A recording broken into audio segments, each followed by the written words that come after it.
Hello, ఈరోజు red sauce pasta చేసుకుందాం. ముందుగా నీళ్ళని బాయిల్ చేసుకొని అందులో ఒక 2 స్పూన్స్ ఆయిల్ వేసుకొని సాల్ట్ వేసుకొని పాస్తా వేసుకొని మరిగించుకోవాలి. స్లైసెస్గా కట్ చేసుకున్న టొమాటోస్ని బటర్లో వేయించుకొని ప్లేట్లో పక్కన పెట్టుకోవాలి. ఇది తర్వాత వాడుకుంటాం అన్నమాట.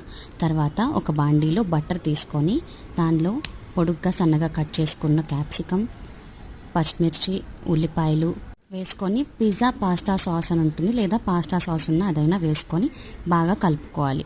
తర్వాత కావాలంటే కార్న్ కానీ పీస్ కానీ ఇట్లాంటివి మీకు ఏమైనా నచ్చినవి ఉంటే వేసుకోవచ్చు.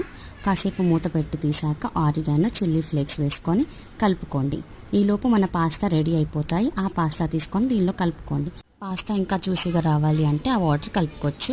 సాల్ట్ చూసుకొని వేసుకోండి, ఎందుకంటే మనం ఆల్రెడీ పాస్తా బాయిల్ చేసినప్పుడు సాల్ట్ వేస్తాం. తర్వాత బటర్లో కూడా సాల్ట్ ఉంటుంది కాబట్టి జాగ్రత్తగా వేసుకోండి. తర్వాత టొమాటో సాస్, నచ్చిన చీజ్ వేసి టొమాటో స్లైసెస్తో డెకరేట్ చేసుకోండి. ఎంజాయ్.